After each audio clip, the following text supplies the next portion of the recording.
Benvenute e benvenuti alla puntata settimanale di Equilibri Umani. Sono Patrizia Landini, qui con voi per esplorare insieme il benessere, la salute olistica e la crescita personale. Oggi ci immergeremo in riflessioni e spunti che possano aiutarci a trovare armonia e serenità nella vita di tutti i giorni. Vi invito al nostro podcast, dal quale potete ascoltare le puntate di Equilibri Umani in Amazon Music, Spotify, YouTube Podcast, Apple Podcast, TuneIn, Deezer e Heard Radio. Grazie per esservi uniti a noi in questo viaggio ed essere parte di questa bellissima comunità del benessere. Iniziamo allora subito con il sommario e i temi che tratteremo.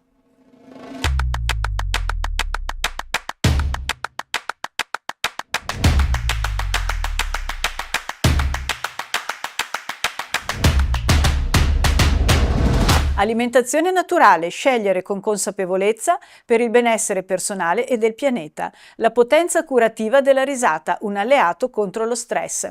Perché esporci al sole ci fa stare bene. Occhi stanchi, ecco i rimedi. Learning Tower, uno strumento per l'autonomia dei bambini.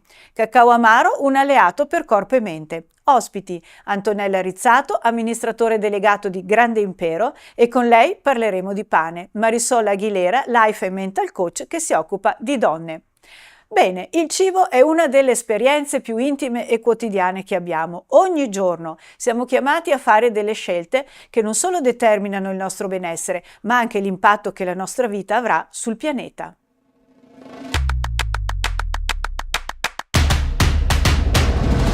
Come diceva Ludwig Feuerbach, noi siamo quello che mangiamo, un'affermazione che contiene una verità profonda, ma che nel contesto moderno rischia di passare inosservata. Feuerbach pone il cibo all'origine della società, del pensiero, della religione e persino delle differenze culturali e sociali. Ciò che viene introdotto nel nostro organismo non influenza soltanto il corpo, ma anche i processi energetici, psicologici e spirituali. Migliorare l'alimentazione può quindi migliorare la vita. Non è solo il nostro corpo ad essere formato da ciò che mangiamo, ma anche la nostra psiche, il nostro spirito, la nostra visione del mondo. Quello che introduciamo nel nostro organismo plasma la nostra energia, i nostri pensieri e le nostre emozioni. Eppure, nel mondo moderno il nostro rapporto con il cibo è profondamente cambiato. Siamo circondati da cibi ultraprocessati, rapidi e convenienti che promuovono l'illusione di una vita più facile, ma, come ci ricorda Ippocrate, padre della medicina, fa che il cibo sia la tua medicina e che la medicina sia il tuo cibo. Cosa significa questo in un'epoca in cui vediamo il cibo come un prodotto da consumare rapidamente, senza riflettere su ciò che sta facendo e procurando al nostro corpo e al nostro mondo? Ogni anno 11 milioni di persone muoiono per cause legate alla dieta, un dato che dovrebbe farci riflettere. Il cibo non è solo una fonte di nutrimento, è una delle leve più importanti che abbiamo per prendersi cura della nostra salute e della nostra psiche. Tuttavia, il nostro attuale sistema alimentare, con il suo consumo massiccio di cibo spazzatura e ultraprocessato, sta contribuendo a malattie come obesità, diabete, malattie cardiovascolari e persino tumori. Però esiste una strada alternativa, una strada che ci invita a tornare a un'alimentazione naturale che rispetta il corpo, la mente e l'ambiente. L'alimentazione naturale è quella che riconosce e rispetta i ritmi della natura, innanzitutto. È quella che ci invita a scegliere cibi freschi, locali e di stagione e a dire no ai cibi troppo lavorati e artificiali e ad ascoltare il nostro corpo. Gli alimenti non processati, quelli che vengono direttamente dalla natura, sono i più ricchi di energia vitale, cibo che è ancora vivo, che porta con sé l'impronta della terra e che ci aiuta a restare connessi con ciò che è autentico e naturale.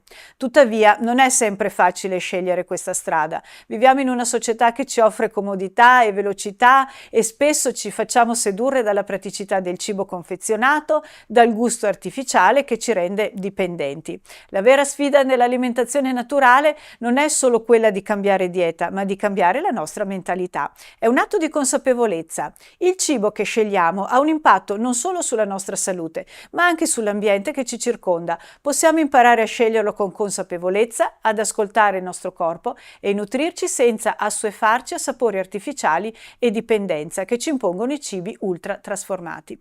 Questo cambiamento non è facile, soprattutto in un mondo che ci offre tutto e subito. Non bisogna fare tutto in una volta, volta però, ma ogni passo verso un'alimentazione naturale, anche piccolo, è un passo verso una vita più sana, più equilibrata e naturalmente più consapevole. Ogni scelta alimentare che facciamo, ogni piatto che prepariamo è una possibilità di prenderci cura di noi stessi e del mondo che ci circonda. Se vogliamo un futuro più sano, dobbiamo imparare a nutrirci in modo naturale, in sintonia con il nostro corpo e con il pianeta. L'alimentazione naturale non è solo una scelta etica, è una scelta di vita che ci aiuta a vivere meglio e a stare bene oggi e a preservare la terra futura. Siamo ciò che mangiamo e oggi più che mai possiamo scegliere con responsabilità di essere consapevoli e rispettosi verso noi stessi e verso il nostro ambiente.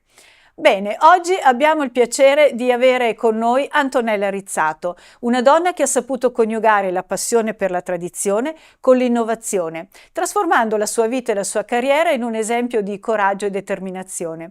Antonella Rizzato è la fondatrice e anima di Grande Impero, un'impresa che ha portato il pane artigianale a livelli di eccellenza, rispettando l'antica tradizione della pasta madre e introducendo un marchio distintivo che lo rende unico nel suo genere. Parleremo con Antonella della sua storia, della sua visione imprenditoriale e del valore che il pane ha avuto nella sua vita e nella sua azienda.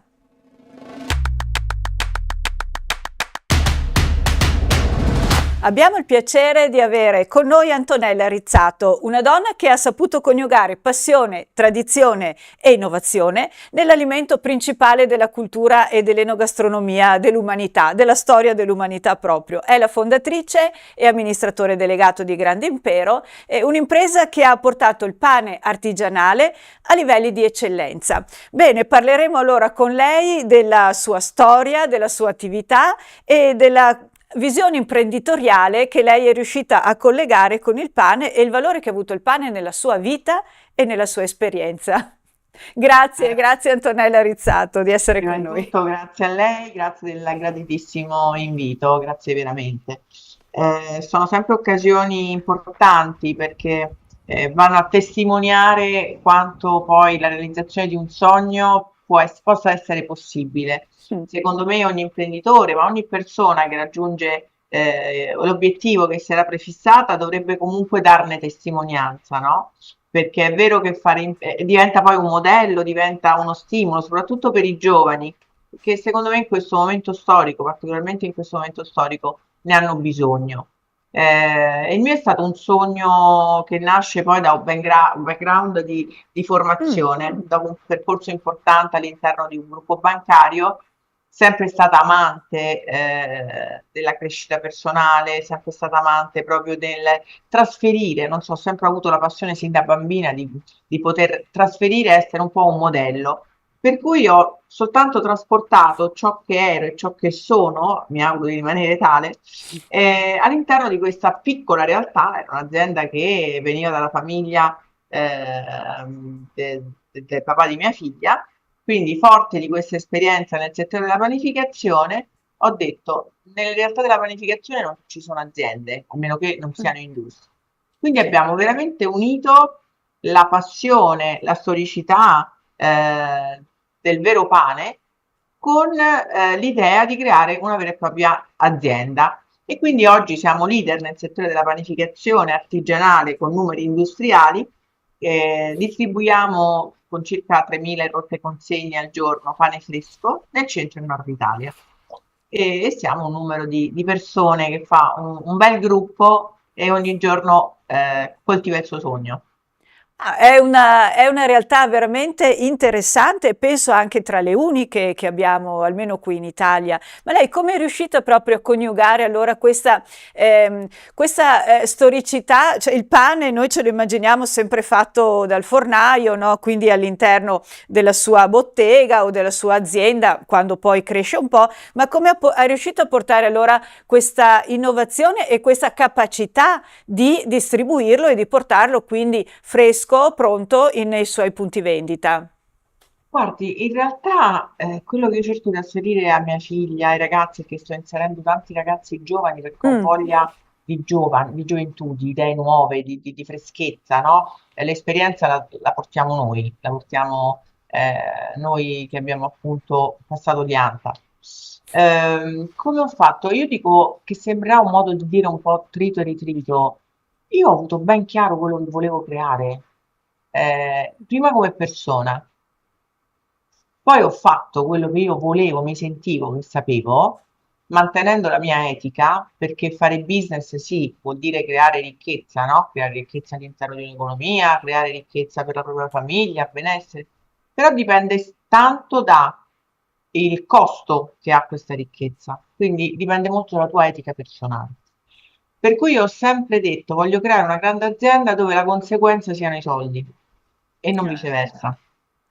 Eh, E mi dicevano tutti che non era possibile, mm, mi dicevano tutti che, e soprattutto consideri che io quando ho cominciato avevo circa 30, 30 e qualcosa, quindi ero giovane, donna, avevo una bimba piccola e tutti dicevano, beh, è impossibile anche perché lavoro in un settore, a parte imprenditoriale, poi della panificazione, dove non c'erano aziende, figuriamoci, gli ostacoli ci sono.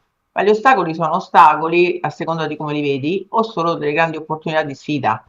Per cui, siccome la sfida con me stessa è vincerla, io avevo ben chiaro quello che volevo fare e sapevo che si poteva fare. Quindi, quando mi dicono non posso, no, datti un obiettivo raggiungibile, perché chiaramente, come ci insegnano i più grandi imprenditori, se nasci già all'interno di una famiglia imprenditoriale, quindi hai già un buon punto di partenza, potrai arrivare magari più in alto di altri. Ma non è importante superare l'altro, è importante superare te stessa, cioè arrivare dove tu vuoi, dove ti senti bene. Quindi quando mi dicono come hai fatto, ci ho creduto e ci credo ogni giorno. Malgrado assolutamente. ovviamente, no, che Eh. arrivano ogni tanto, ogni 3x2, delle belle, dei bei colpi, però poi è il bello di creare, la bellezza di creare, a me piace creare. E poi io da quando sono diventata mamma, che ero giovanissima, che avevo 26 anni, ho detto io sono l'esempio per questa ragazzina, per questa bambina.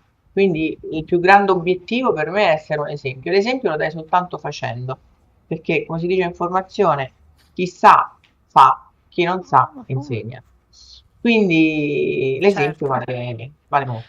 Assolutamente, ecco appunto lei si è misurata in un ambiente, io penso essenzialmente maschile, no, e quindi ha dovuto anche trovare in sé, delle probabilmente delle risorse che in altri momenti, facendo altre attività, non sarebbero magari saltate fuori. Però so anche una cosa molto interessante, e lei me la confermerà, che ha continuato a formarsi, ha continuato a studiare, ha continuato a portare l'innovazione nella sua azienda. Sì. Ecco, è ancora così? Assolutamente, e guardi, ho appena chiuso con una video call con una nuova società di formazione, di crescita personale, di coaching, perché la formazione sia sui ragazzi ma anche su me stessa la faccio continuamente, no? Prima di tutto Sì, perché devi mantenere il tuo fuoco vivo, assolutamente. perché i condizionamenti esterni ci sono e quindi devi mantenere sempre poi il tuo focus centrato. Questo sia sulle persone, quindi partendo da me ovviamente, e Certo. che sul prodotto. Cioè lei consideri che il nostro prodotto, prima ha detto una realtà italiana, unica della realtà italiana, in realtà abbiamo avuto ospiti qualche mese fa di una società cinese Mm?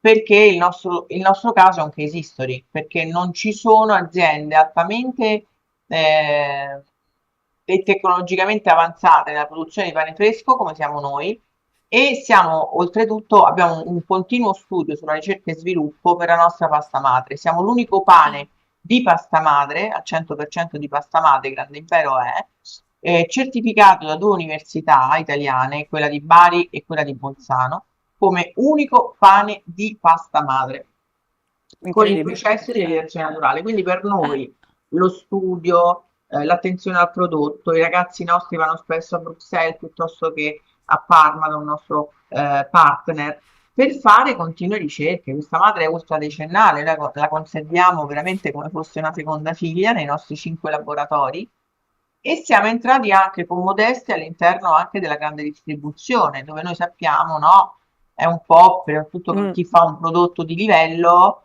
sì. e invece no, dipende sempre da come lo vivi, da come lo vedi, da come entri, da come li fai conoscere, e poi le leggi del mercato sono dure, lo sappiamo, Sì. ma è l'approccio anche che hai. Quindi Grande Impero è molto attento a 360 gradi proprio al prodotto, che poi è il cuore, insieme però alle persone.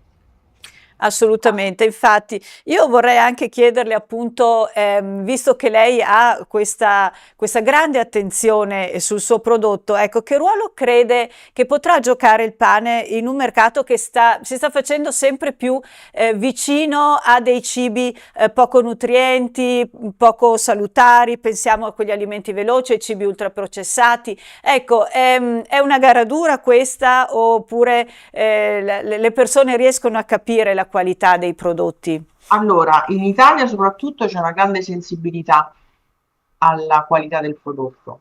Mm. Noi lavoriamo molto con le istituzioni, anche con il Ministero delle Politiche Agricole, piuttosto che facciamo audizioni al Senato sulla regolamentazione dei prodotti. L'Italia è uno dei paesi più attenti sia all'etichettatura, non l'etichetta pulita ovviamente, ma l'Italia è uno dei paesi più attenti su questo. L'importante, quello che stiamo facendo e lavorando, è differenziare il pane dai prodotti da forno. Quindi Mm. sia con gli enti locali, con il comune, con Agrocamera, piuttosto che col Ministero, facciamo dei programmi proprio specifici per lavorare su questo, cioè la battaglia contro i cibi processati, eccetera, sarebbe una battaglia impari. Allora la soluzione è un'altra: lavorare sul tuo prodotto di qualità, farlo conoscere e difendere sia sul mercato che sui tavoli istituzionali il nostro prodotto. Quindi il pane sta tornando sulle tavole, sicuramente con quantitativi minori, ma noi al riguardo abbiamo anche aperto un'associazione, la Meraki, Mm. che divulga anche nelle scuole, oltre che il Made in Italy, perché va difeso, questa poi è un'altra fetta sulla quale ci stiamo adoperando molto, ma soprattutto per esempio va nelle scuole e fa educazione alimentare. Cosa significa mangiare bene? E noi abbiamo avuto dei ragazzi 2 anni fa, per esempio al 5 febbraio, alla sala Davide Sassori, nella giornata contro lo spreco alimentare, 2 licei, e quando sono tornati a casa hanno spiegato ai genitori, quindi persone Mm. della nostra età, come non buttare il pane piuttosto che perché mangiare un certo pane rispetto ad altri.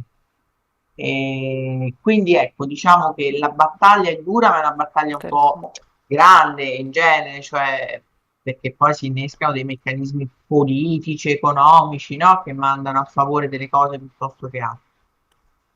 L'importante, secondo me, per quello che stiamo facendo e ne stiamo vedendo i risultati, è difendere, proteggere, comunicare e far crescere il prodotto di qualità, perché si può fare un prodotto di qualità italiano mantenendo un prezzo giusto ed equo, spiegando anche che se paghi un prodotto di qualità qualche centesimo in più, però magari ti si mantiene 3 giorni anziché buttarlo la sera stessa quando l'hai comprato al mezzogiorno, e quindi in realtà è un finto risparmio contro invece un pane che ti dura 4 giorni nella dispensa e tu non butti nulla.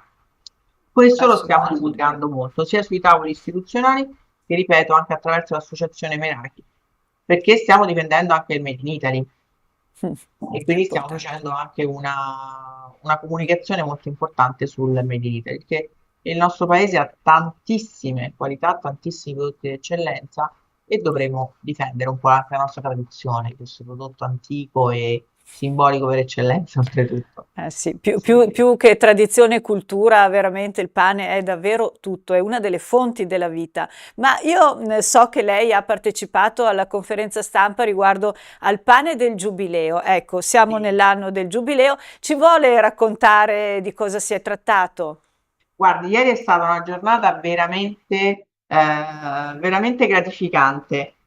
Siamo stati scelti da Roma Capitale, dal Comune di Roma, Agrocamera e anche, anche appunto il presidente Davide Granieri. Siamo stati selezionati come azienda appunto leader nel settore, ma siamo stati riconosciuti non solo, e già questo è grandissimo, per la qualità del prodotto, ma anche per la nostra azienda, quindi un riconoscimento della filosofia aziendale, delle persone che hanno creato questa azienda. Per cui sì, siamo stati selezionati come capofila nel prodotto del pane del Giubileo. questo pane che andrà su tutti i nostri punti vendita e non solo, e, ed è proprio il simbolo di questo giubileo, di questo anno santo, che io dico al di là della fede cattolica, cristiana, è un anno, un momento comunque per tutti, per tutte le spiritualità, per tutte le filosofie, un anno importante, un anno di riferimento. Quindi mi auguro veramente che questo prodotto, che è fatto con farine locali, è un prodotto sempre, come al solito, i nostri prodotti di pasta madre, sono dei panetti di circa 250 grammi che vengono distribuiti su apposite bustine e verranno distribuite per tutto l'anno santo. Dietro ovviamente c'è un progetto ancora più ambizioso per la città metropolitana, per Roma, che è quello che poi questo pane possa diventare il pane di Roma, e quindi un pane che affonda le sue radici, come le affondiamo noi come nostra azienda, ma a caso ci chiamiamo Grande Impero, forse abbiamo voluto con un pizzico di ambizione imitare l'impero romano, e quindi affondiamo le nostre radici nella città di Roma e poter anche appunto, perché no, distribuirlo anche in altre regioni, ovviamente stando sempre molto attenti al chilometro zero, quindi al meno impatto, al minor impatto ambientale, perché insomma, siamo Certo. molto attenti alla sostenibilità, insomma, un aspetto fondamentale anche quando Sì. facciamo gli investimenti tecnologici nei panifici. Quindi ieri è stata una giornata di grande riconoscimento, sia da parte dell'assessore Alfonsi, che ringrazierò, da parte del dottor Hausmann, insomma, essere stati riconosciuti e identificati come l'azienda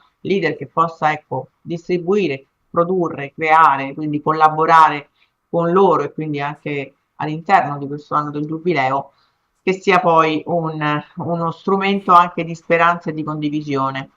Bellissimo, complimenti davvero. Ecco, le chiedo l'ultima cosa. Se dovesse ripercorrere così con la mente dalla fondazione di Grande Impero, se suona anche molto bene, poi nel suo percorso di attività, qual è il momento che ricorda con più gioia e soddisfazione? Il momento che ricordo con più gioia e soddisfazione sicuramente è collegato da una parte a una sfera personale, Mm. quando ovviamente noi in 10 anni abbiamo veramente moltiplicato il nostro fatturato, quando mi sono resa conto che da una cifra a un numero eravamo passati a tanti zeri, e era essermi resa conto che avevo dato una sicurezza di vita a tante famiglie dietro di me, quando mi sono accorta di avere centinaia di persone che grazie ai miei sacrifici e al mio impegno, che ha coinvolto ovviamente tutta la famiglia, tante persone avevano realizzato tante cose, no? E potevano Ah, vivere sì. dignitosamente. E l'altra quando in realtà ho visto che mi stavano imitando, perché io ho sempre preso dei modelli imprenditoriali importanti, no? Mm. Come può essere Armani, è stato Enzo Ferrari, Ferrari. Eh ho beh, visto sì. e letto la sua vita centinaia di volte, vedendo i punti di debolezza, come quello di trascurare la famiglia, che per me Mm? la famiglia è Mm. quella che ti dà la spinta, la vita, la motivazione a fare. Sì.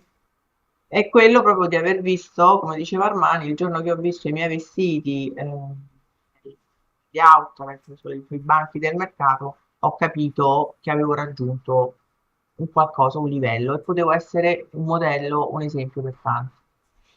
Quelli sono stati i momenti che ormai sono cinque Che anni, 6 ricorda. anni, in cui ho detto sì, quindi sono stati due. Uno sicuramente sul personale, quando ho potuto dire ok, ho creato qualcosa per una sicurezza per mia figlia, perché poi il tanto o il poco è sempre relativo, no? Perché poi a un certo punto se insegui il denaro vivrai solo per il denaro, e non è una bella cosa.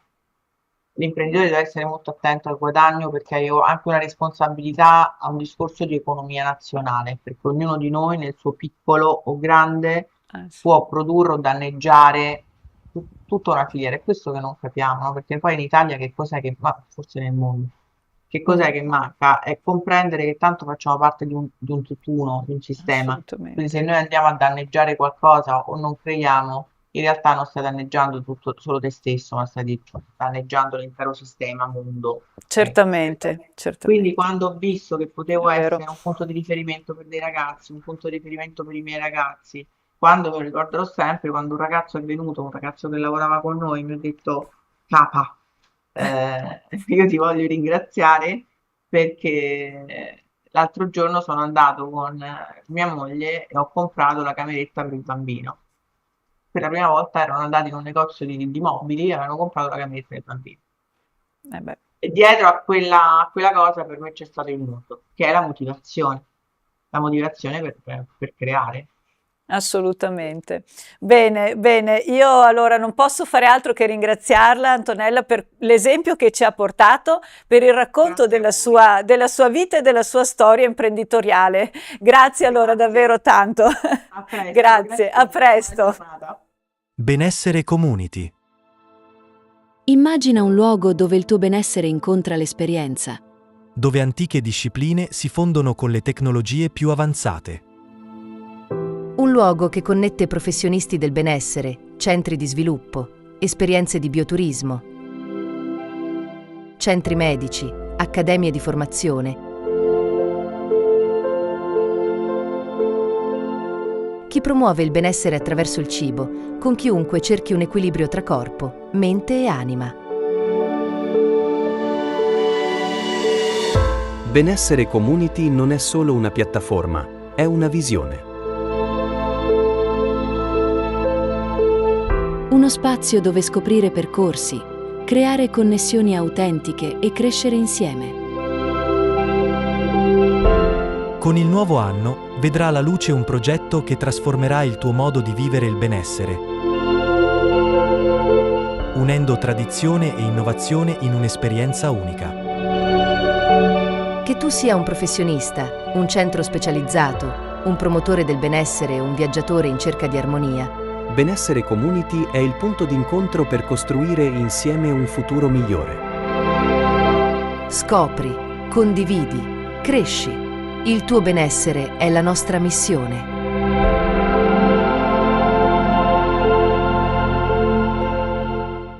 Il nostro corpo è perfettamente progettato per ricevere i benefici della luce solare, ma quanti di noi approfittano davvero di questa risorsa naturale?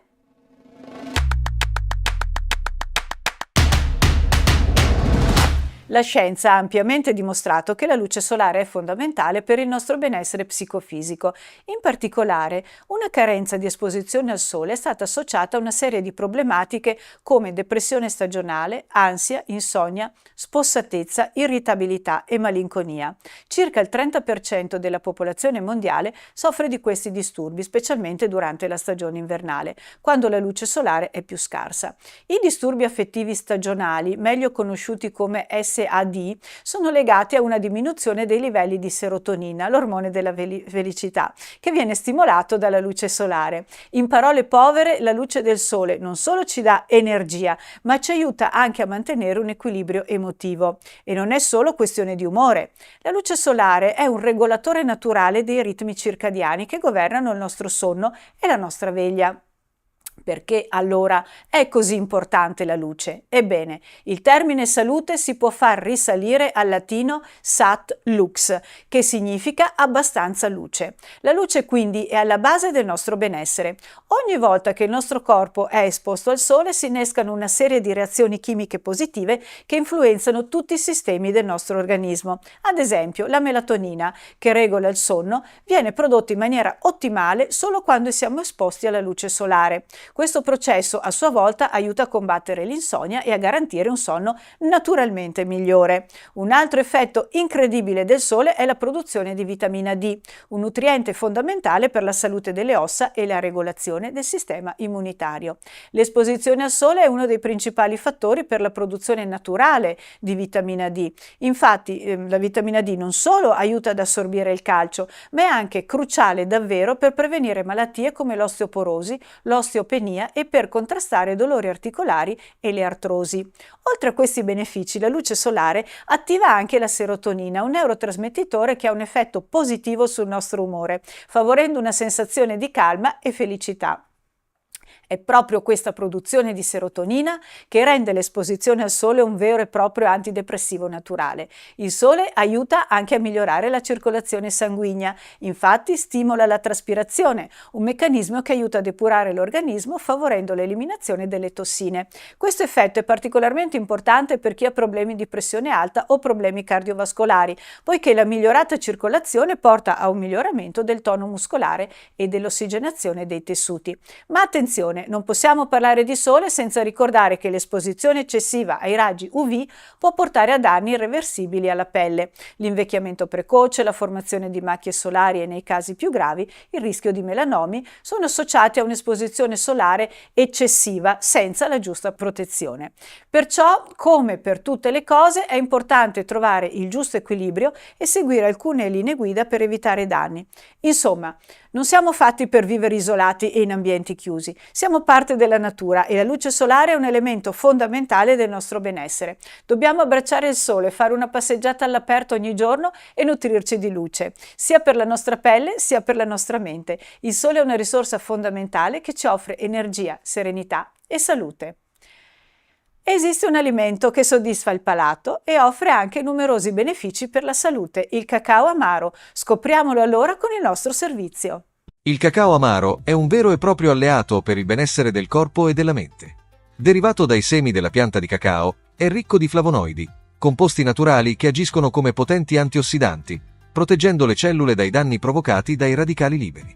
Grazie alla sua alta concentrazione di flavonoidi, aiuta a contrastare questi danni e a rallentare il processo di invecchiamento cellulare. Uno degli effetti più noti del cacao amaro riguarda la salute cardiovascolare. I flavonoidi contenuti nel cacao amaro favoriscono la dilatazione dei vasi sanguigni, migliorando così la circolazione sanguigna e abbassando la pressione arteriosa. Inoltre, i flavonoidi aiutano a ridurre l'infiammazione nel sistema cardiovascolare, che è uno dei principali fattori di rischio per malattie cardiache. Studi hanno dimostrato che il consumo regolare di cacao amaro può contribuire a mantenere il cuore sano e ridurre il rischio di ipertensione e aterosclerosi, una condizione che porta all'indurimento delle arterie. Il cacao amaro non è solo un alimento che fa bene al corpo, ma ha anche effetti positivi sulla mente. Il suo consumo stimola la produzione di endorfine e serotonina, i neurotrasmettitori noti come gli ormoni della felicità. Questi composti sono responsabili del nostro benessere psicologico, contribuendo a migliorare l'umore, a ridurre lo stress e ad alleviare i sintomi di ansia e depressione. Non solo è un ottimo rimedio naturale per sentirsi meglio, ma può contribuire a prevenire disturbi dell'umore, favorendo una maggiore serenità mentale e una gestione migliore dello stress quotidiano. Inoltre, è un alleato contro la fatica mentale. Grazie alla presenza di teobromina, un alcaloide simile alla caffeina, il cacao stimola il sistema nervoso centrale, migliorando la lucidità mentale, la concentrazione e la memoria. Questo lo rende ideale per periodi di studio o lavoro intenso, dove è necessario rimanere concentrati e vigili. Offre anche vantaggi estetici, soprattutto per la pelle. I flavonoidi presenti nel cacao amaro favoriscono la produzione di collagene, una proteina essenziale per mantenere la pelle elastica e tonica. Questo può contribuire a ridurre la comparsa di rughe e a migliorare la qualità complessiva della pelle. È noto per la sua capacità di migliorare la circolazione sanguigna, il che favorisce un'ossigenazione migliore della pelle e un aspetto più luminoso e sano. Questo lo rende un ingrediente popolare in molte creme e maschere per il viso, ma anche una scelta ideale da consumare per migliorare la salute della pelle dall'interno. Tuttavia, è importante consumarlo con moderazione e preferire sempre il cacao amaro puro, bio, privo di zuccheri aggiunti, per godere appieno dei suoi benefici. Quale impatto straordinario può avere sulla nostra vita una risata?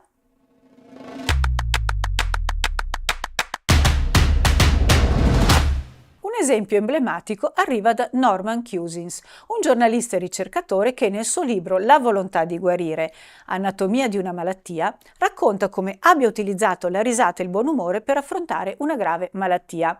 Questo è solo uno degli innumerevoli esempi di come il potere della risata possa supportare le cure tradizionali e, più in genere, migliorare la qualità della nostra vita. Chi non ha mai provato dopo una bella risata una sensazione di benessere immediato? Ridere ridere non è solo un sollievo momentaneo, ha un impatto concreto sul nostro corpo e sulla nostra mente. In primis riduce i livelli di cortisolo, l'ormone dello stress famigerato, e quando questo accade non solo il nostro umore migliora, ma anche la nostra capacità di affrontare le difficoltà quotidiane aumenta. Lo stress diminuisce e con esso la tensione psicofisica che, se protratta, può portare a seri problemi di salute. Ridere non è solo una cura per il nostro umore, ha anche effetti positivi su diverse funzioni del nostro corpo, come il sistema cardiocircolatorio, il sistema immunitario e quello gastrointestinale. In altre parole, ridere non solo fa bene all'anima, ma anche al corpo. È stato dimostrato che ridere può ridurre il rischio di malattie e persino migliorare la qualità della vita nel lungo periodo. Potremmo dire che ridere prolunga la vita, supportando uno stato di benessere che va ben oltre l'umore del momento. Oltre a combattere lo stress, la risata ha anche altri effetti incredibili sul nostro corpo. Stimola il sistema immunitario, appunto, aumentando i livelli di anticorpi e migliorando le difese naturali del nostro organismo. Migliora la salute del cuore, contribuendo a ridurre la pressione sanguigna e a stabilizzare il ritmo cardiaco. È come un toccasana per la nostra circolazione, riducendo quindi il rischio di infarti e altre problematiche cardiache. Inoltre, ridere aumenta il rilascio di endorfine, che non solo ci fanno sentire più felici, ma hanno anche un effetto antidolorifico. La risata aiuta a ridurre la percezione del dolore, alleviando la tensione muscolare e migliorando la nostra capacità di rilassarci. E non dimentichiamo che ridendo alleniamo anche i muscoli addominali e miglioriamo la nostra respirazione, promuovendo una sensazione di benessere proprio generale. Ridere ha anche effetti positivi sulla nostra autostima. Le persone che ridono frequentemente tendono ad affrontare la vita con una visione più ottimistica e positiva. La risata ci aiuta a sentirci più sicuri, a ridurre il senso di inadeguatezza e a sviluppare una mentalità resiliente e propositiva. E quando ci sentiamo meglio con noi stessi, lo sappiamo, non solo il nostro benessere psicologico migliora, ma anche le nostre relazioni sociali. Per alcuni ridere sembra essere una cosa naturale, ma per altri può sembrare più difficile. La buona notizia è che ridere può essere appreso. Allenarsi a ridere, anche in modo forzato, può stimolare il nostro corpo a produrre gli stessi effetti positivi della risata spontanea. La scienza ci insegna che espressioni facciali e movimenti corporei possono influenzare le nostre emozioni. Quindi sorridere, anche quando magari non ne abbiamo voglia, può aiutarci a sviluppare un atteggiamento più positivo, aumentando il nostro benessere e la nostra serenità. La risata è un vero e proprio dono per il nostro corpo e la nostra mente. È un atto che non costa nulla, ma porta con sé un'infinità di benefici. E se condivisa con le persone care, la risata diventa ancora più potente, creando un circolo di positività e benessere. Quindi ricordiamoci di ridere. La risata non solo ci aiuta a vivere meglio, ma ci aiuta a vivere più a lungo e più felici. A questo proposito voglio proprio farvi ascoltare un'intervista fatta a Richard Romagnoli che ho già pubblicato nella puntata numero 20 della prima stagione, perché proprio lì abbiamo sottolineato i benefici della risata sul corpo. E allora io voglio farvelo ascoltare. Richard Romagnoli è uno speaker internazionale, autore di bestseller, che definisce il suo lavoro una vera missione, quella di aiutare migliaia di persone ad essere consapevoli del loro reale valore interiore grazie alla risata, ma non solo. Tu definisci il tuo lavoro una missione, che è quella di aiutare migliaia di persone a essere consapevoli del loro valore interiore. È impegnativo? Molto impegnativo, eppure sono tutte le sfide, i problemi che abbiamo già affrontato, anche quelli che inevitabilmente affronteremo. È tutto questo che ci spinge nella direzione della nostra ricerca introspettiva interiore, ma è una ricerca introspettiva, quella che suggerisco alle persone, che è una ricerca gioiosa, non è una ricerca pesante, perché altrimenti dopo qualche minuto, se chiudiamo gli occhi per tentare di meditare, lasciamo lì, perché abbiamo bisogno di sperimentare gioia, abbiamo bisogno di sperimentare felicità a più livelli, nel corpo, nella mente, nell'anima, ed è questo che ci porta nella nostra ricerca introspettiva. Trovare la gioia e, perché no, manifestarla anche per gli altri. Esatto, manifestarla anche per gli altri. Questa mattina tu ci hai regalato un'ora di gioia condivisa, ma anche di profonda meditazione. Cioè sei riuscito a passare da questo momento così pieno a un momento altrettanto pieno, ma molto molto profondo. Ecco, è questa quindi la tua missione, o una parte della tua missione? Assolutamente sì. Perché quando parliamo di spiritualità, altrimenti confondiamo un aspetto di noi stessi che secondo me non dovrebbe esistere, che è la troppa seriosità. E quando noi siamo Sì. troppo seriosi, tutto Sì. diventa gravitazionalmente pesante. Ma certo, viviamo in un mondo dove le difficoltà, talvolta persino i desideri e le tentazioni rendono tutto molto pesante a livello mentale. Allora, la spiritualità è una chiave di svolta, è quella chiave che ti permette di aprire te stesso verso il cuore, anziché verso la mente. E Certo. torno a dire quello che abbiamo vissuto Sì, assieme sì, allora sì. questa mattina in questo bellissimo evento creato da Soul Academy, il fatto che la gioia è certamente la manifestazione della spiritualità. Quando c'è Ok. gioia, quando c'è Sì. felicità, quando c'è la risata, come amo così creare nelle persone, tutto questo ci porta nella bella energia, in questo flusso che anima le cose belle di noi stessi. È vero. E quindi è una scelta la felicità. Tu ti alzi la mattina, immagino tu sarai già felice perché stai percorrendo una strada molto importante, ma se io mi alzo la mattina e devo scegliere, come faccio a scegliere la felicità quando magari ho problemi, come tutto il genere Certo, umano? certo. Predico la felicità perché la Sì? pratico la felicità e pratico la felicità per tutti quei momenti bui, veramente difficoltosi, da ogni punto di vista, materiale, spirituale, emozionale, Sì. interiore, per tutti quei momenti di disagio, di vuoto, di solitudine profonda che ho potuto esplorare come percorso dell'anima. Pertanto essere felici non è una connotazione perché una persona ha delle possibilità materiali più di altro, dunque è felice. Certo. Una persona non è condizionata alla felicità soltanto perché ha creato una bella famiglia, che è fondamentale naturalmente. Sei felice perché è una tua scelta di consapevolezza. E per farla pratica, come hai detto Sì. tu, come facciamo al mattino a svegliarci con il piede giusto? Sì. È questione di rispetto nei confronti della vita, è questione di gratitudine, è questione di immergersi in tutto quello che abbiamo, dimenticando quello che vorremmo avere o quello che non è stato. Osserviamo quello che abbiamo.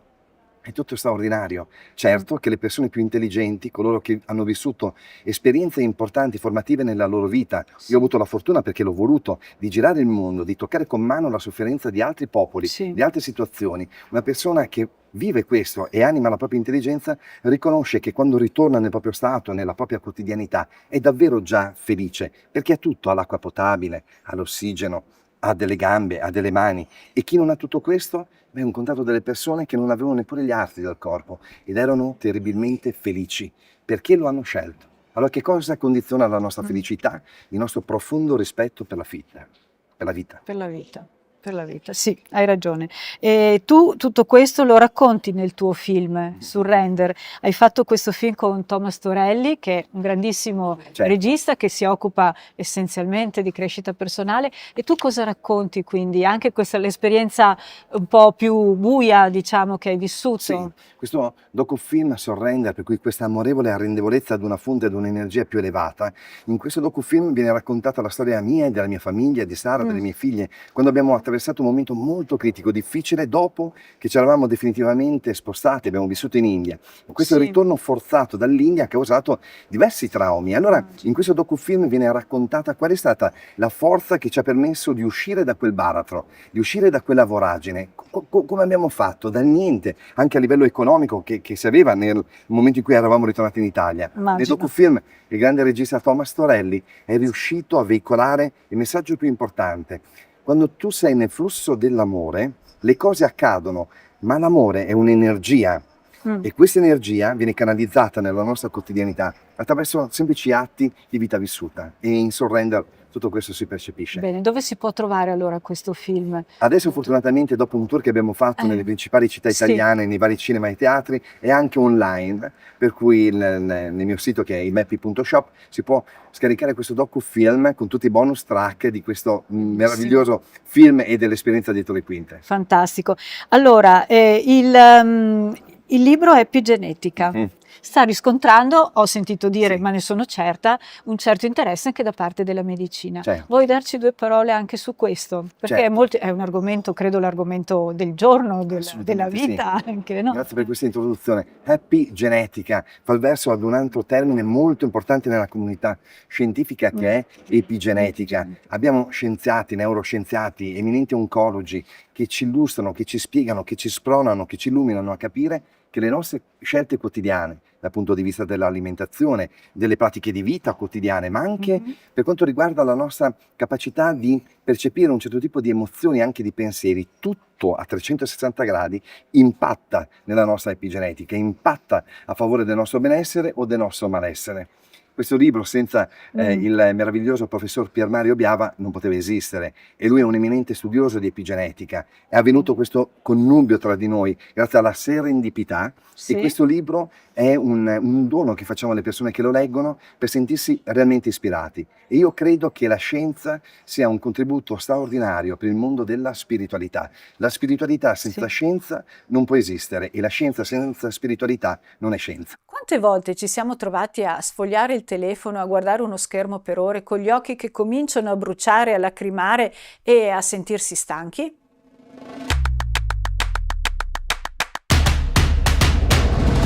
L'affaticamento visivo è una condizione comune, ma fortunatamente ci sono modi per alleviare e prevenire i suoi effetti a lungo termine. Cos'è l'affaticamento visivo? Il termine stesso, affaticamento visivo, non è un termine medico ufficiale, ma viene comunemente usato per descrivere il disagio agli occhi che spesso si verifica quando focalizziamo la nostra attenzione su compiti intensi per lunghi periodi, come leggere, lavorare al computer o anche guidare per ore. La causa principale? La nostra difficoltà a fare pause e rilassare la vista. L'affaticamento visivo è anche conosciuto come sindrome da visione al computer o affaticamento da dispositivi digitali, che si verifica proprio quando passiamo troppo tempo davanti agli schermi blu senza fare pause adeguate. Uno dei motivi per cui i nostri occhi si affaticano è il fatto che tendiamo a non sbattere abbastanza spesso le palpebre quando siamo concentrati su uno schermo, il che porta alla secchezza e all'irritazione degli occhi. I segnali di affaticamento visivo possono includere occhi secchi o che lacrimano, visione offuscata o difficoltà a mettere a fuoco, dolore o bruciore agli occhi, difficoltà a tenere gli occhi aperti, mal di testa nella zona retrostante gli occhi, sensibilità alla luce. Inoltre non è raro che l'affaticamento visivo causi anche problemi di concentrazione, riducendo la nostra produttività, o che porti a dolori muscolari del collo e delle spalle, causati da una postura scorretta. Come possiamo prevenire allora e alleviare l'affaticamento visivo? Esistono alcune strategie molto semplici ma efficaci che possiamo adottare nella nostra routine quotidiana. Innanzitutto fai delle pause regolari. La regola del 20-20-20 è una delle più efficaci. Ogni 20 minuti guarda per almeno 20 secondi qualcosa che si trova a circa 20 piedi di distanza, cioè circa 6 metri. Questo aiuterà i tuoi occhi a rilassarsi e a ridurre la tensione. Mantieni l'umidità negli occhi. Ricorda di sbattere le palpebre frequentemente, soprattutto quando guardi uno schermo per lungo tempo. Puoi anche usare delle lacrime artificiali per mantenere gli occhi ben idratati, e in particolare quando guidi o sei davanti al computer. Pulisci frequentemente schermi e lenti. Spesso la polvere e le impronte sugli schermi possono causare ulteriore stress e disagio agli occhi. Pulisci regolarmente i tuoi dispositivi occhiali, quindi, per avere una visione chiara. Regola l'ambiente di lavoro. Se lavori davanti a uno schermo, assicurati che il monitor sia posizionato a circa 50-60 cm dagli occhi e leggermente al di sotto del livello degli occhi stessi. Evita i riflessi posizionando il monitor lontano dalla luce diretta oppure usando dei filtri opachi. Fai molta attenzione all'illuminazione. L'illuminazione ambientale è importante, davvero. Evita luci troppo intense o molto deboli e regola la luminosità dello schermo per adattarla alla luce della stanza. Un contrasto aumentato sullo schermo può anche aiutare a ridurre l'affaticamento. Infine, se possibile, alterna l'uso di occhiali da vista invece delle lenti a contatto per ridurre il rischio di secchezza o disagio. L'affaticamento visivo è un problema comune, ma con pochi accorgimenti possiamo alleviare il disagio e proteggere i nostri occhi. È importante occuparci della salute visiva, soprattutto in un mondo in cui siamo sempre più esposti a schermi digitali. Fai delle pause, mantieni gli occhi idratati e crea un ambiente di lavoro che favorisca il benessere degli occhi. Con questi semplici passi possiamo ridurre significativamente i rischi e mantenere una visione sana e confortevole nel tempo. E adesso abbiamo Marisol Aguilera, una life e mental coach che aiuta le donne nella loro crescita personale.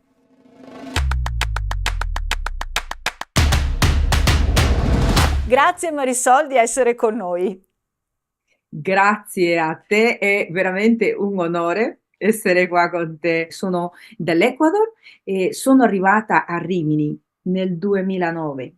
piena di speranze, piena di veramente tantissime gioie di fare tante cose. Io sono laureata in informatica nel mio paese, sono venuta con una laurea qua pensando di fare tante cose. Quando ho scoperto che mi sono recata all'università qua a Rimini e mi han detto che questa, la mia laurea, non serviva a niente. E da lì una cosa tira un'altra. Riassunto anche di questo pezzo doloroso, i servizi sociali sono entrati in casa mia e dopo pochissimo tempo il tribunale mi ha tolto questi 2 figli. In quell'ora aveva uno 16 anni, l'altra aveva 14, incinta, e da lì, la mia vita un altro mi è crollata. Ma senti una cosa, dov'è allora che hai trovato questa forza che ti ha dato proprio la spinta? Cioè, come hai fatto da una situazione così difficile, perché sicuramente ha impattato in maniera, proprio come dici tu, devastante. Dov'è che hai trovato la forza per riprendere in mano le fila della tua vita? Giustamente l'ho presa da loro, da miei figli, per l'amore che io ho per loro. Io ho fatto di tutto per aiutare loro, anche quando dopo che sono usciti dalla comunità e tutto quanto, no, però un pezzetto importantissimo in tutto questo è, ognuno dei miei figli ha dato il suo, però la piccola, quella che era rimasta incinta a 14 Sì, anni, lei è stata lei che fin da piccola aveva il suo obiettivo, il suo sogno. Sai come, no, i bambini: "Io vorrei essere, la cantante, certo. essere questo", e dopo pian piano si spengono questi sogni. Mm. Lei questo sogno non l'aveva spento, lei voleva essere, una persona dello spettacolo, voleva essere conosciuta, e girava con, le persone che lei amava, che ammirava, in mano li Sì, stampava, diceva: "Io un giorno sarò", lei faceva le fanpage per i famosi, ho proprio per capito. Sì, loro, sì, sì, sì. esattamente come diciamo noi, Mamma sudamericani. mia. Sì. Sì, li faceva di una maniera che lei andava in contatto con queste persone che erano famose di America, così. Lei era piccolina, ha imparato l'inglese così piccolina perché gli piaceva tanto questa della comunicazione con i grandi, no? Certo. E lì ti dico, quando ha questo sogno, no, però che lei non l'aveva mai messo nel cassetto, e lei per caso, si dice per caso, ma non è per caso perché No, quando hai un si allinea tutto, no, e lei certo. ha iniziato a raccontare la sua storia su social. Ha Sì, cominciato a mettere su web, la sua storia, della piccola e tutto quanto. Dopo sì, già prima del Covid lei aveva cominciato ad andare un po' virale, in che senso stiamo andando bene con il social. E dopo da lì, piano piano, lei ha cominciato a raccontare un po' ancora mh, la sua storia, finché, è andata bene, è andata molto, molto bene, e quindi dopo piano piano certo. hanno cominciato a intervistare i giornali, è andato a fare Mh, un programma di televisione, e da lì noi l'abbiamo aiutata, l'abbiamo spinta tutta la sì, famiglia, no, sì, sì, eh assolutamente. certo, Poi immagino. e poi c'era mio figlio, che lui anche lui era uscito della comunità, Sì, e e quindi lui anche faceva il cameriere lui, no, e lui vedeva mia figlia che faceva già, i contenuti e nient'altro, perché aveva la piccola, e diceva: "Ma te cosa stai facendo? Ma te stai guadagnando da lì?" E io mi faccio un mazzo che faccio 10 ore, beh, e da lì anche mio e figlio ha ha detto iniziato anche lui. iniziato anche lui, ha detto: "No, io devo fare qualcosa." Ha cominciato, ha provato tutti i tipo di mari Certo, che lui poteva immaginare, a investire tanto. Tutto quello che guadagnava come cameriere, lui investiva nei corsi e negli eventi, nelle cose che lui sapeva che li poteva aiutare. che Ce l'è andata certo. all'inizio, no, Ma per lui fortissimo. ma quindi sono stati loro che hanno, lanciato te in un certo Sì, sì, senso? sì, Cioè tu praticamente vedendo loro ti sei io son stata dietro ispirata? le quinte di Eh, loro, però, ti dico anche dopo mia figlia è la grande, anche lì è stata trascinata da mia figlia la piccola: "Dai, puoi farlo anche te." Lei che era e quindi timida, che non era in grado di comprarsi una sì, bottiglietta d'acqua al bar, come io devo fare video, devo era così, no: "No, devi farlo come ti venga, dai, buttati." sì E da lì certo, lavora anche lei di casa, è un influencer che lavora con tantissime aziende, E quindi si è creato un vero e proprio lavoro per loro. E io ero ancora a lavorare facendo pulizia, facendo la badante. A Eh, un certo punto anche io, ti dico, in questo periodaccio mi ero proprio dimenticata di me. Sai cos'è certo. in ogni senso della vita. Quindi non curava la mia salute, non curava, il mio benessere, non curava cosa mangiavo, come ero vestita, sa proprio 0, un'autostima proprio 0. Come Sì, dicevo io non devo farmi vedere da nessuno, nessuno deve, dire niente di me, quindi io basta che mi copro, esco come non sì, importa come, sì, sì. Un po' capito? automatico, diciamo, tutto un po' automatico, Però ho senza... perso l'autostima in ogni senso. E poi è stato grazie a loro, ti dico, che Sì, alla fine mi ha detto: "Mamma, anche a che te è bello. piaciuto sempre la comunicazione, ti è piaciuto sempre questa cosa, ci hai aiutato sempre in questa cosa, perché non ti butti a fare qualcosa?" Io: "No, ma cosa vuoi che no, no, no, no." Però pensa l'intorno che è tanto importante. Mio figlio ha iniziato col fitness, no, e Sì. lui è tutto pompato, tutto palestra, quindi Sì, no, sì, sì, sì. io obesa, 82 chili, di una maniera assurda che quando vedo le mie foto dico: "Povera Marisol", no, mi dico io a me. Certo. Eh sì. Guarda, questo infatti per questo che mi sono anche interessata delle cose che parli te, no, del Sì, benessere, perché siete veramente bravi, veramente complimenti per quello che fate, perché grazie. tanto Ci bene. vuole, Ci ci vuole. vuo Perché grazie. quando le persone cominciano a curare la sua salute, il suo benessere e il suo corpo, tutto il resto si allinea. Ti viene più voglia di vivere. Ma Io anche lo stato mentale, no, al di là di tutto, le reazioni chimiche del nostro corpo migliorano mangiando correttamente, perché lo sappiamo ormai gli studi, come ci siamo detti nella nostra diretta di qualche giorno fa, gli studi ormai lo dimostrano, quindi se tu mangi correttamente aiuti anche il tuo cervello a funzionare in maniera corretta, al di là poi di tutto il resto, le articolazioni, il cuore, tutto il sistema cardiocircolatorio, è tutta una catena poi partendo dal cibo corretto. esattamente, e questo è quello che io, ho fatto e per questo io posso dire: funziona. Non è una cosa che ci la raccontano così, Mh-mh. perché è come dire 2 per 2 è 4. Però, come hai detto te, la cosa importante, la nostra mente, io lavoro tantissimo con questo della mentalità, perché Sì, ci vuole. La base di tutto questo è la mentalità. Per che motivo? Perché se una persona dice: "Adesso comincio a mangiare bene", ma non ha la mentalità veramente di essere una persona determinata, cioè certo. una torta del compleanno della nonna ti fa boom: "Ah sì, solo oggi". Mh. Sì, è il compleanno de mio figlio, e cadi.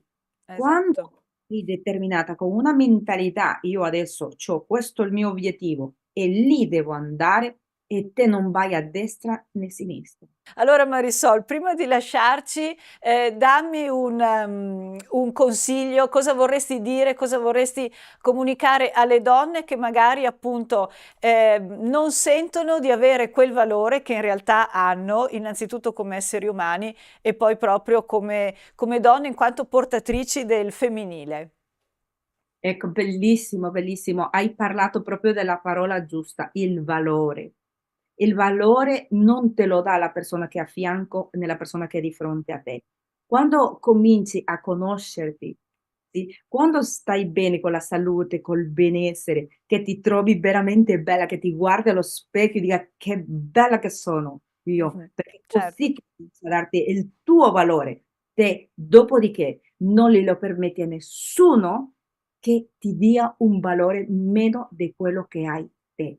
Però comincia da te, comincia da noi a darci il valore che veramente noi sappiamo di averlo e così veramente possiamo avere una vita felice.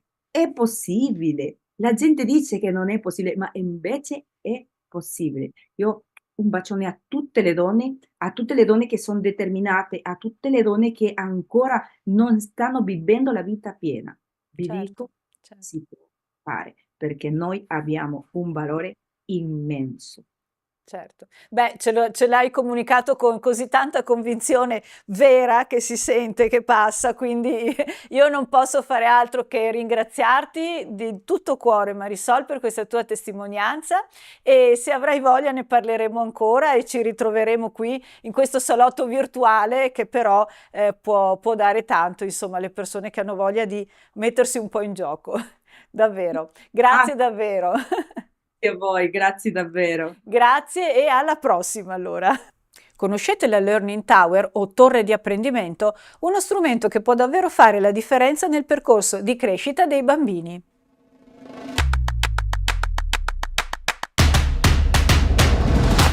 Questo elemento, che si inserisce perfettamente nella pedagogia Montessori, non è solo un oggetto, ma un'opportunità per stimolare l'autonomia, la fiducia in sé e la scoperta del mondo che li circonda. La Learning Tower è una struttura in legno progettata per aiutare i bambini a raggiungere superfici più alte, come il lavandino o i piani di lavoro della cucina, in modo sicuro. In pratica permette loro di partecipare attivamente alle attività quotidiane degli adulti, come cucinare, lavare i piatti, impastare o semplicemente osservare da vicino ciò che accade. E non si tratta solo di un gesto simbolico, ma di un vero e proprio insegnamento pratico che stimola la loro crescita. Da quando introdurre questo strumento? La risposta ideale, secondo la pedagogia Montessori, è a partire dai 18 mesi. A quest'età i bambini iniziano ad avere il controllo del loro equilibrio e della loro postura, permettendo loro di stare in piedi senza supporto per un tempo adeguato, anche mentre sono impegnati in attività che richiedono attenzione e concentrazione. I benefici sono molteplici. Non solo si stimola l'autonomia, ma anche la motricità fine e grossa attraverso attività che spaziano dal semplice movimento alla gestione di oggetti e materiali. Inoltre, la Learning Tower offre una possibilità di imparare tramite l'esperienza diretta, un principio fondamentale nel metodo Montessori. Il bambino non è solo spettatore, ma protagonista attivo della sua crescita. La Learning Tower stimola anche l'imitazione, che è una delle competenze naturali dei bambini, attivata dai neuroni a specchio. In pratica, il bambino osserva e ripete, facendo proprie azioni e comportamenti che potrà usare nella vita di tutti i giorni. La possibilità di essere parte di attività familiari aumenta il senso di appartenenza e rafforza la fiducia in se stesso. Quando si sceglie una Learning Tower è importante considerare alcune caratteristiche fondamentali. La sicurezza, ovviamente, è la priorità, sempre. Deve essere stabile e dotata di barriere protettive, ma al contempo leggera e maneggevole, in modo che il bambino possa spostarla facilmente, diventando sempre più indipendente. Il materiale migliore per una torre di apprendimento è il legno naturale, che garantisce non solo un impatto positivo sull'ambiente, ma anche un'esperienza sensoriale sicura. Un altro aspetto cruciale riguarda la facilità d'uso. La torre deve essere semplice da salire e scendere, senza complicazioni, affinché il bambino possa imparare a gestirla autonomamente. L'obiettivo è far sì che il bambino possa approcciarsi in modo naturale e spontaneo all'attività, senza dover chiedere continuamente l'aiuto dell'adulto. Non confondiamo però la Learning Tower con altri strumenti simili, come le sedie evolutive. La torre non è una seduta, ma una struttura che incoraggia il bambino a stare in piedi. Le sedie evolutive, infatti, sono progettate per sostenere il bambino seduto e possono essere usate come seggioloni, adattandosi alla sua crescita. La torre, al contrario, serve proprio a stimolare l'attività fisica, l'equilibrio e la partecipazione attiva, accompagnando il bimbo verso una maggiore consapevolezza delle sue capacità. In conclusione, la Learning Tower è un alleato prezioso per i genitori che desiderano favorire l'autonomia dei propri figli in modo sicuro e stimolante. Aiuta a costruire una solida base di indipendenza e autostima, permettendo ai bambini di fare esperienze pratiche che restano con loro nel lungo periodo. Una volta che la torre è in uso, non è solo l'ambiente che cambia, ma anche davvero la percezione che il bimbo ha di se stesso, un piccolo, grande protagonista del suo mondo. Ed eccoci arrivati alla conclusione di questa bella puntata. Abbiamo parlato di alimentazione naturale, della potenza curativa della risata, del perché esporci al sole e perché ci fa stare bene, e di rimedi per gli occhi stanchi, e poi della Learning Tower, uno strumento per l'autonomia dei bambini. Abbiamo scoperto i benefici del cacao amaro, un alleato per corpo e mente. Ringrazio di cuore le nostre ospiti, Antonella Rizzato, amministratore delegato di Grande Impero, e Marisol Aguilera, life coach che si occupa di di donne. Continuate a seguirci, la prossima settimana avremo altre notizie e approfondimenti dedicati al benessere, alla crescita personale, all'evoluzione e altri ospiti. Il benessere e soprattutto la scoperta di noi stessi sono un viaggio. Facciamolo allora insieme per un mondo più consapevole e solidale. Vi auguro una settimana di crescita e armonia e fino alla prossima amate sempre. Restate centrati e vivete con un altro stile per dare forma a un nuovo benessere. State bene e grazie.